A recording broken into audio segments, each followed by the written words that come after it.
So, what are we doing? What are we doing? We got some beautiful Paul Cardoso water bottles. Everhome on it. My wife actually built these for me the other day. It was really sweet of her. She has a crafting company called Crafting Cardoso? No, that's not it. Jackie Crafting, Cardoso Crafting. Okay. She just does it on the side, and we don't want any money for it. If you have friends that are interested in it, you can give us a donation. We can do it that way, but only small lots, nothing big. So, a quick note on tip and trick. If you don't like the wine when you're in a restaurant, get a little bit of bread or toast, like a crunchy bread. Put some butter on that. Eat that, and then try the wine again.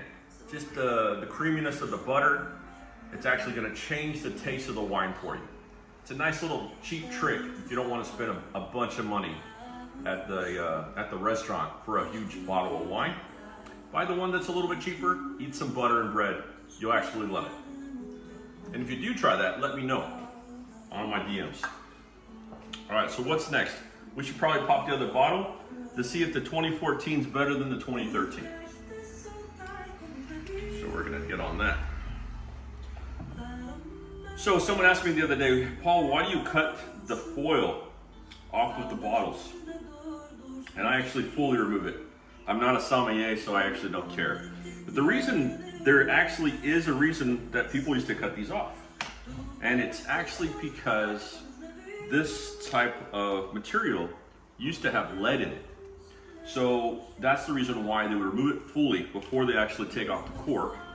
Or they would take off just the very top piece of it, so that when wine does come back, it drips into that and doesn't drip on the table. It's white wine, drips a little bit. I don't care, because I like red wine more. I have this out because we're at an open house. I'm wearing a white shirt, and if I spill on myself or on the floor, easy to pick up, not a problem. What is it? What's the line I need to use?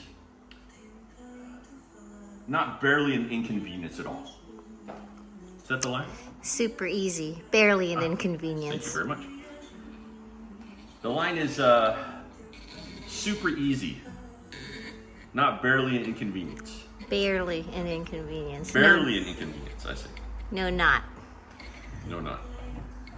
I'll get it. Say it again. I can't. My brain doesn't allow repetition like that. It's really weird. I'll say it backwards, forwards. So I used to work as an operator, a company called Bombardier.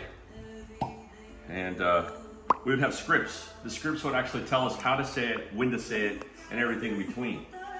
And with my mind, I would read it, but I would change all the words around. And every single time I say it would be a different way, which is kind of odd. But It's like how you drive home. it's kind of how I drive as well, correct. My wife always says, why can't you just drive one way? Here's the point, here's the end, go straight. I can't do it. I gotta go every which way and learn new streets. That's how I am, and that's how it works for me. All right, here we go. Bottle number 2. We got mirrored as well, Las Tesoras, Muscat, Canelli, Livermore Valley 2014. This is the 2013. That one was okay. I thought the cork, maybe it went bad on me. That's fantastic. Okay, fantastic. The next time you look for a white wine that has 13.6% by volume, pick it up, right? First of all, it doesn't happen. Normally that kind of percentage is going to be a cab, a heavy red, a blend, a Bordeaux, depends on where you are in the world. But white wine, normally not, okay? Let's see the 2013. Did that? Oh my God, the 2013 is 14% by volume. So that one's gonna be drank no matter what it tastes like, okay? Because we're on a budget. Okay? If you were gonna go buy these today, I couldn't tell you what they are. I'm gonna have to look it up. I'm guessing that is probably in the range of about $30. Since it is vintage, it probably has a little bit more price because there's probably more rare amount of them. Again, raffle again, complimentary raffle, right? First place, $20. Second place, $15. Third place, $5. 6 chances to win. Basically, after the open house, I go home. My lovely wife puts her hand in there, pulls out 6 names. You're thinking to yourself, you said only 3 prizes. There's 3 runners up. If those top three don't respond back to me in 24 hours, you have the opportunity to win. That's how it goes. So maybe my cameraman or camera woman would like to try some wine. I'm getting a yes vote. So this is the, try it real quick, and I kind of forgot which one's which.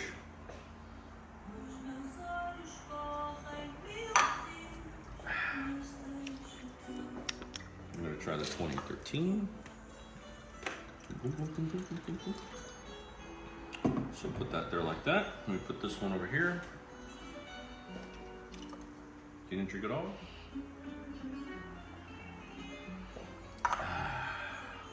Ooh. Oh yeah.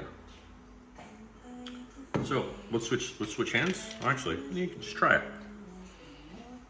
Seen only 150 cases produced. It says with the deeply rooted history, unsurpassed terroir. I like that one. 2014 is a winner. Oh. And stunning location mirrored as well as one of the California's original treasures. Hand harvested grapes from our sustainability farmed vineyard. We invite you to these exclusive treasures from California. 13.6% by volume, 14%. I have to say I like the 2014 better out of the two. But if I was only drinking the 2013 and I didn't have the 2014, it would have been just fine. That's the problem sometimes with verticals. A vertical is when you drink the same kind of wine, but multiple years in a row. I'm looking for some new friends to be able to drink them with. I have a whole bunch of verticals ready to go. Just kidding. Or maybe not. Cheers.